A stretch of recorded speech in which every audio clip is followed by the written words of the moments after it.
Good evening, everyone. I'd like to welcome you all to the first podcast of the Veritas Project with founder Robert Curtis. And you can find Veritas Project on Instagram, Facebook, and YouTube.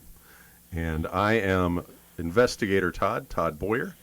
And Robert, why don't you go ahead and tell us a little bit about Veritas Project? Well, we started doing investigations back in the 90s. It was myself, and my roommate, and his girlfriend basically started going out to haunted houses in San Diego and just going around. Anybody who had a story to tell, we'd go listen to them, and that's really where it got traction. So. Alrighty, and my background is been a paranormal investigator for about 4 years. You can find Investigator Todd on Facebook, if I didn't mention that before, but I've just been kind of doing this, and we've collaborated in the past with some other stuff. And we decided, hey, let's do a podcast. Yeah, it seems to be the thing lately. So I guess our thing tonight is the alien attacks in Peru. Yeah, it's crazy. If any of you guys have looked into this stuff, obviously it's not going to be a top story in the news. They're kind of tucking this thing away. But a village in Peru has been attacked by aliens. Right, and it's not like the usual run-of-the-mill like alien abduction or thing that you hear about. There's actual evidence. There's crazy reports coming out of this place. Yeah, and at the very beginning, the news was running with it. I mean, they were like, alien attacks, and of course the United States got involved, and suddenly it became a multitude of other things that we will get into. And so why don't you go ahead and tell the story of what's going on down there, how it all started.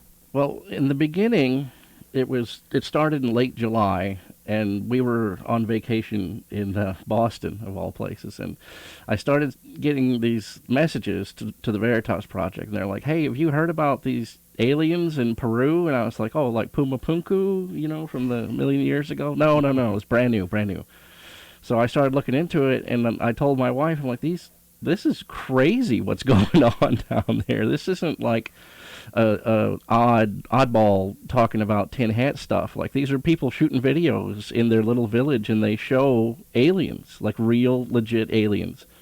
Now, they grew up knowing the stories of these aliens. Pelicadas, they call them, face peelers. Yep. And this is part of their history. Right.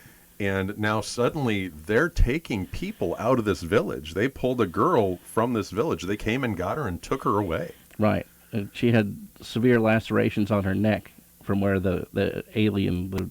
We're just going to refer to them as aliens, even though it's we don't even know what to classify them as. What it even is. But we're just going to refer to them as aliens. Because they're an alien thing. They're not... It's not a person for certain. So go ahead. I'm sorry to interrupt you.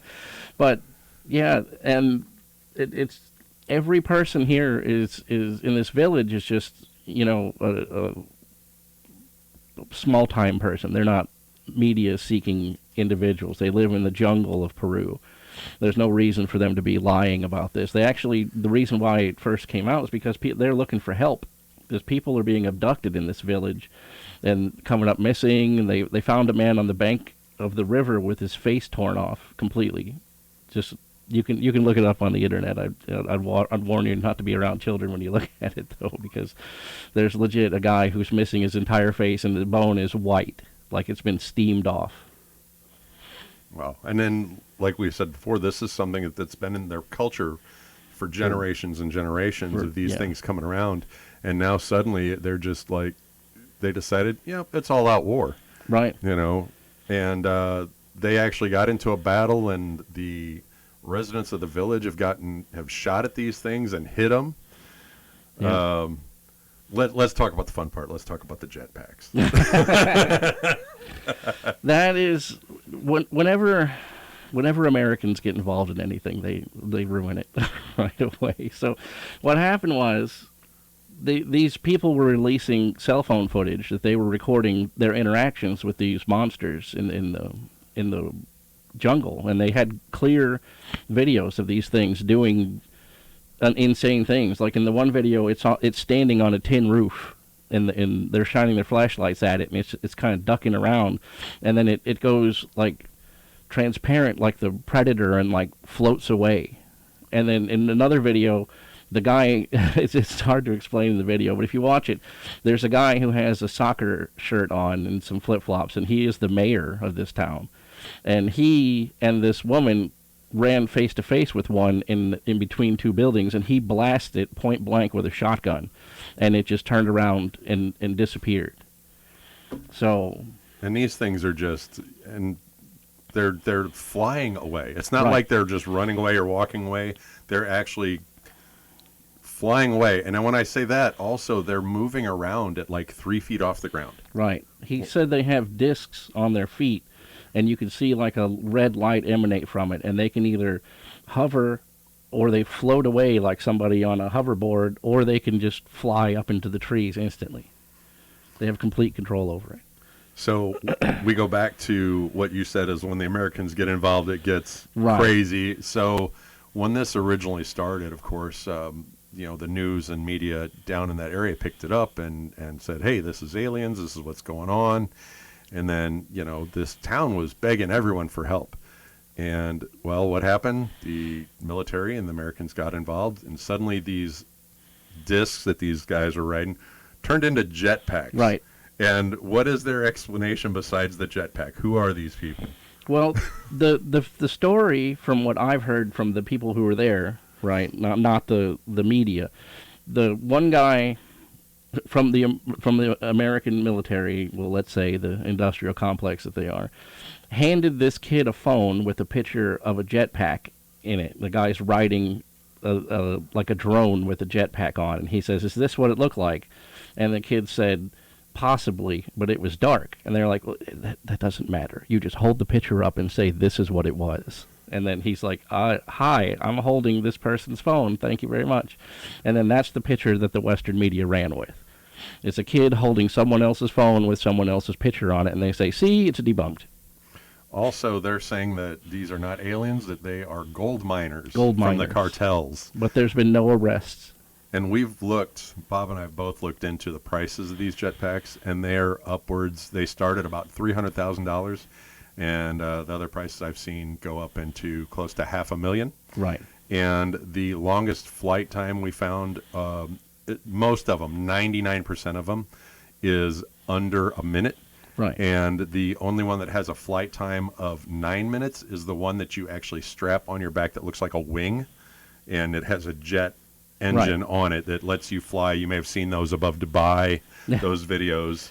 That's Right. the only one that has a flight time of more than a minute. All the rest are less than that. And the reason why you can rule that out immediately is because there's no sound whenever they do it. They're standing there 2 feet off the ground, and then they leap into the tree, and it doesn't make any noise at all. So how does a DARPA jetpack with a kerosene-powered jet engine not make any sound? It doesn't. It doesn't hold any water. Well, to kind of spring off of this, did you see that in Vegas there was a boy who called 911 and said he had aliens in his backyard? Right. And Homeland Security came out and put cameras on top of their house. Right. So, and I know everybody's heard that, the government's saying there's aliens now. My question is, what are they covering up? Why are these aliens suddenly popping out? What's got them stirred up? I mean, are we about to have nuclear war? I mean, this could take you down a lot of different roads. Well, if you want to connect dots, the description of the aliens in Peru, the description of the aliens in the backyard in Las Vegas, and the ones that they uncovered in the basement of Dulce Base are identical. All three of those aliens have the same exact description. And all are supposed, and the ones in Peru are supposedly underground dwelling. Right. And we have been discussing this podcast for a while, and we've done our research over the past couple of weeks, and I had one of them weird, crazy epiphany, go off the rails moment. So, have you ever seen the biblical description of a angel? Have you ever seen the pictures of those? Yeah. What if, now this is totally off the rails, total craziness, what if the below ground dwelling aliens are depicted as the demons, and the angels that we see as, because if you've seen those pictures, those angels are really crazy looking. What if that was another species of alien that had come down and battled this species of alien, and this species has gone underground to hide and have been there for thousands of years? Since the Great Flood, probably. I know that's that's way off the rails, but I mean, our stuff from, dragons and all that kind of stuff, all that mythical stuff, it's in every society. Yeah. Where did that stuff come from? I mean, you've got all these societies all over the world telling you the same story about a same hypothetical mythical creature of a dragon. Right. Where did it come from? Why has everybody got it? Why does everybody have the pyramids? All our stuff from the past had to come from some point of truth somewhere. Exactly. And then the similarities are too perfect to be from 4,000 years ago in different continents, and people never even met each other. Yeah, and so, sorry, got a little derailed there, but going back to these alien attacks and whatnot, like I said, and the government coming out and saying that, yes, finally aliens are real. We found bodies, we found ships, and, there's recovered. Yeah, there's agents that are now coming out of retirement. They've retired, that worked at Area 51, and they're saying this is what we found. Right. And it makes me wonder why suddenly the government is okay releasing this kind of information. Especially as hard and heavy as they were in the 70s and 80s with Richard Doty and the Mirage Men going out to discredit people. And they ruined people's lives who came forward and said, I had an encounter with an alien. They literally bankrupted people to keep that information quiet. Now, there was a man with the last name of Schneider. We touched on this briefly, you and I, in a conversation, who was basically out in one of these underground labs, and they were going down and they dug into the caves, and the guy got hit with an energy weapon, lost, I know he lost fingers, he lost a leg, and the only reason he says that he's alive is because a special forces operator threw him back into the hallway and sacrificed himself to save his life because they had broken into an underground cavern with these aliens inside. Right. That's the Dulce base story that I told you about. That is a fascinating read. They build these bases in like an onion, and they go into the ground deeper and deeper, and tell. It's like the umbrella kind of thing. Right. And as they were building these layers deeper and deeper, they fell into a cave system, or they found a cave system, and then they noticed that things were going missing when they were trying to set up their scaffolding and things. So they went to investigate, and the people who went to investigate said that there's monsters down there, 10-foot tall monsters, and they're like, yeah, whatever, So the security people, because this is a top secret military base, the security, Air Force security goes down there, and they were like, yeah, no joke, this is legit. There is some kind of monster in the unders of this place. So then they got into a firefight with them, trying to retrieve the workers from there. So then they, of course, are like, we're the Air Force, right. we're not combatants on this level. So they called what I believe to be the Delta Force. They didn't say who they were, but they, when you call up the Army and you're like, I need somebody to come swing some pipes over here, you're not going to get, you're going to get pretty much the Delta Force shows up. So then they went down there and got into a protracted firefight with these monsters for days. And that's when this guy, he was just an engineer. He went down there to try to secure the power, and they set up a perimeter and were trying to get him to help cut the power off down there, and that's when the aliens showed up and started attacking him. And he had a little Walter PPK in his pocket, a little 380, and he emptied the magazine into this thing, and he said that it didn't even move. It was like an automated, it was an automated self-defense system that this alien entity had on its body, and like out of its chest, this blue beam came out and, like you said, blew his fingers off, burned 30% of his body, and then the Delta Force guy grabbed him by the shoulder and swung him around the corner before the big blast of it went off, and it cleared out the entire hallway. kind of like the Predator at the end of the Predator. It blew the whole hallway apart. So then they were like, okay, well then how we'll fix this is we'll just fill the bottom 3 layers of our building with concrete and just lock them in down there. So there's no way that they'll come back. Yeah, so what I'm thinking is the government, they're willing to put out information. If you notice, they never say anything about living aliens or anything like that. So they're willing to put out information that, hey, we've found stuff, we've got some bodies. But I don't think they're ready to release anything as far as we have living aliens. We have seen them, they're here.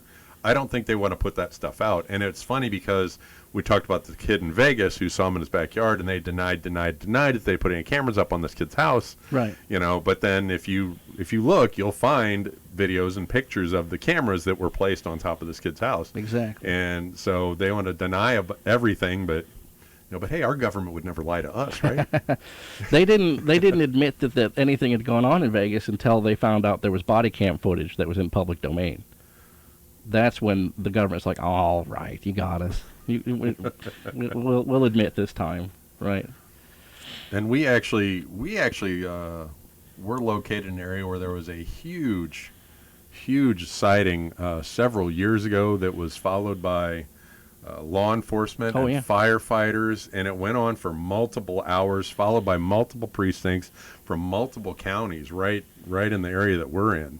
Yeah. And that's kind of one of those that you have to look for it. Otherwise, you won't find the information. And the beautiful part about that sighting is, my personal connection to that sighting is I saw a UFO there in that flight path when I was a little kid. When I was like 4 years old, I saw a UFO in that same flight path that meets this description. But the best part about this UFO sighting is it's 100% the military and the police and fire departments that saw it. They were talking to each other on their microphones, the radio, saying, "Hey, I'm following it to such and such road. If it's going through your jurisdiction, if you want to meet us there, you can, follow it." And the other police would meet them at the edge of their jurisdiction and be like, "Yep, there it is." There it is. And this is in the Midwest, and it was a slow-moving triangle that actually moved in a triangle-ish formation as it went around. It's where it was going. And this is not just, hey, it's a 10-minute deal. This went on for several hours. Yeah. Like from the middle of the night until morning, and commuters actually saw it in the morning. Right. And it finally ended at the middle of rush hour in the morning. Right, where they couldn't triangulate it anymore. It just drifted away. Which is crazy to think about. And the weirdest thing about that story is it's all 100% legit. They have the radio communications are recorded. The 911 calls are recorded, but you'll never find anything about it unless you dig to find it. Yep. And you would think the media would be all over that because it's all police officers that saw it. So what do you think of the Tic Tac ships? That is a weird thing because that once again it's the Navy that's saying they saw it. So I mean it has some provenance when you're talking to people who are trained to look at radar screens and people who are trained to look out in the ocean and see things that are different. Then you have F-18 pilots that they know how to lock onto a drone, they know how to lock onto another airplane, and they lock onto this thing and they're having a party like, look, I caught it. It is weird. And pilots have been saying they've been following this stuff around for years, and I actually just saw something recently. The flight patterns that these things takes when they, come across them would literally turn us into mush because the G-forces, the velocities that they reach in a short amount of time, the acceleration would just turn a human body into smush. Right, it makes an L-shaped turn. At speed. Yeah, 90-degree turn at Mach 2 or whatever. Right. They're doing 800 miles an hour and they just make an L-shaped turn in the sky. You're like, there's no aircraft that can do that. And cut the aircraft off. Not only just make that turn, but literally go from behind the aircraft at a dead stop to cutting the aircraft off. Right. Cutting the jet off. So it's just ridiculous what things can. And the altitude that they fly at is unbelievable. They can go from literally on the ocean to 40,000-50,000 feet in seconds. And well, that has to be a radar anomaly. That's what the government said. It has to be an anomaly because there's nothing that can do that. Like, well, yeah, we know there's nothing that can do that. That's why it's a UFO, right? If we could build something that would do that, we'd be running this place. Well, instead of those other people, Right? the lizard people, right? Right. The people from Alpha Centauri, they got all the people answers. running everything. Right. Oh, but so to go back to Peru, and kind of touch base with something that we talked about before is like everybody has the same stuff, and there's a lot of pyramids Right. in Peru. And all those pyramids, if you look, they follow a line for Right. the most part around the planet.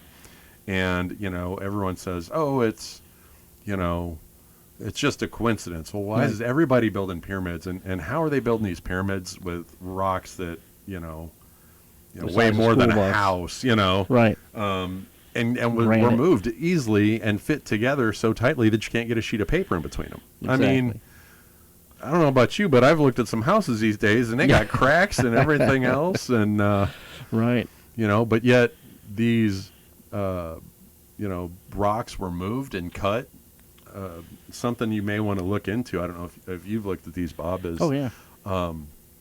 someone recently had done a study with bubbles, and they put them on a speaker, and at different frequencies, these bubbles were making different light patterns. And you could almost make a holographic image inside the bubble with the light patterns because of the different frequencies of light. Just to show you what sound can do and sound waves could do. So we could be talking about some kind of high frequency sound cutter, Right. or something that cut these stones to those exact measurements. I mean, if you look, even the professionals say there's no way that even we could, with our technology, put stones together with this precision, because you're talking millions of stones on these pyramids, and if you're off a centimeter at the bottom, Right. that just it's off. exponentially level higher. It just Whole gets meters worse at and the worse. top. So Right. And like I was talking about Pumapunku in the beginning, that's a site where there's the remnants of a prehistoric wall that has geometric stones cut, and they interlock into each other, and the tolerances are in hundredths, not thousands.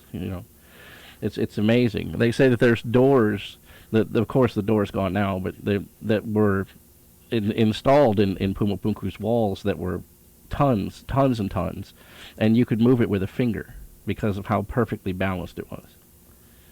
It's amazing. And then those are Paleolithic sites, so maybe we're not even talking Bronze Age tools. So how could you cut granite into a precise shape with a bone and some sticks?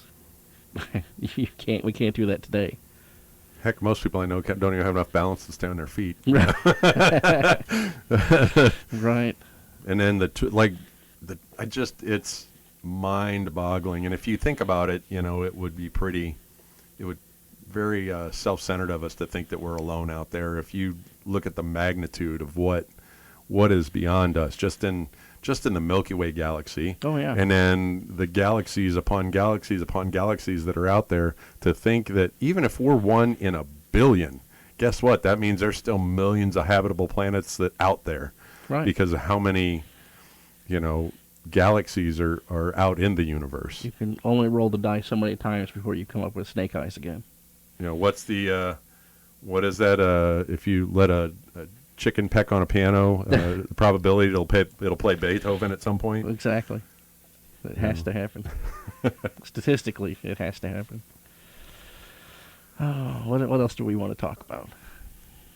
The people in the village were reaching out for help, and they contacted the Peruvian Navy, and then the Peruvian Navy came out there, and they actually got into a firefight with these things. And you could hear this girl was live streaming on her phone, or maybe she recorded it, but I don't know. She was actually recording something else. And Todd was in the Army. I was in the Marine Corps. So we know what it sounds like to hear a firefight, right? It's not a couple people trying to hunt, a deer. These are fully automatic, crew-served weapons in the hills. You can hear them. And in the Marine Corps, whenever you're in a combat situation and you're trying to to lay down a field of fire, this is what you hear. All right, there's one heavy machine gun on the side, and then there's another heavy machine gun to the flank, and you do what's called talking back to each other, where you'll fire a burst of like 10 to 20 rounds, and then the other guy fires his 10 to 20 rounds, and then you go back and forth and back and forth. The idea is the enemy can't move because you're constantly pinning them down, and then your infantry can flank the enemy. Suppressive fire. Right. And that's what you hear in this video. You hear the machine gun, and then you hear a couple explosions, then you hear the other machine gun, and then a couple explosions. You hear they're walking their way up the mountain to engage these aliens. And then you start hearing the aliens retort, and it's lightning flashes lighting up the whole sky, bright blue lights. And you think, this is Peru. It's a 3-hour drive to get to this town. It takes you an hour and a half on a boat to get there. There's no way they have like Hollywood industrial lighting that could light up the entire sky like a lightning strike. It doesn't exist out there. Yeah, that kind of goes back to the jetpack thing too. Right. It's like, you're really going to cart these, $500,000 jetpacks in here to steal a few to get some rocks out of the river. To get some gold out of a river. Right. And their explanation doesn't hold any water anyway, because they say that these metal thieves were stealing the gold from the river. So they're panning gold out of the river, but then this conflict is going on in the mountains, in the interior of the jungle, where the Palicatas traditionally come from. So, which story is it? CNN? I mean, are they are they panning for gold like Yosemite Sam, or are they digging in the mountains? Like these two things don't jibe. It kind of makes me wonder why. What brought them down to the town? What finally caused them to come out? Was it actually the people digging for gold? Because there are people up there like going through the mountains and everything, and without like doubt, gold and gold slavery right now is like, they're like, I've been saying like too much, I apologize, but they're cutting down massive trees up there. Right. I mean, they are completely knocking down, I say up there, it's south, but they're cutting down the rainforest just to make these giant gold mines out there. Or oil pipelines too. Yep. That's a big thing through this area. Is the oil pipelines and oil rights in this region are a big deal. And you're seeing a lot of area that hasn't been touched, and I think people are starting to press into those areas that haven't. They're just too thick. They're literally just too thick. You have to go in there with a machete and cover a mile a day maybe if you're lucky, Right. To walk into these places. Exactly. And I think maybe that might be what has sparked them up and brought them out. Well, I think if we look at it, we cited three historical things, that the Peru, the Dulce base, and the Las Vegas backyard, and all of those three descriptions are identical. But the two of them have in common is they were both in digging. They were mining, or they were building a base in the ground. And I think that's where these aliens come from, is that they're living in the crust in the interior of the planet. And then it could have been that gold miners were up there scalping in the hills, and they blew open one of the accesses to these aliens, Right. to their lair, and they're like, oh no, we don't want you hairless monkeys in our area. Well, I mean, we've got this energy literally below our feet. The further down you dig, the hotter it gets. So Right. you can use that heat as an energy source, to transfer it to whatever type of energy they need, I'm assuming. Right. So these bases could go down. I mean, miles. I won't say miles, because you get into like the 2-mile range, I believe it is, where it gets so hot that you can't even be down. Like geothermal. Yeah. Yeah, and the other argument is they always say, well, what are these aliens eating down there? Well, some of the biologics that we recovered from crashes, they don't have digestive systems like we do. They don't even have a bowel. Like they ingest some sort of liquid that they live off of, and then their waste is excreted through their skin. And that goes along with a lot of times when people encounter these things, they say, oh man, they smell awful.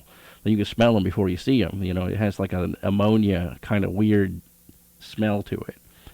So that could be too. They're not growing fruit underground if they don't need to. They just live off of some kind of liquid that it's a whole different system than we're even used to. I don't even know where to go.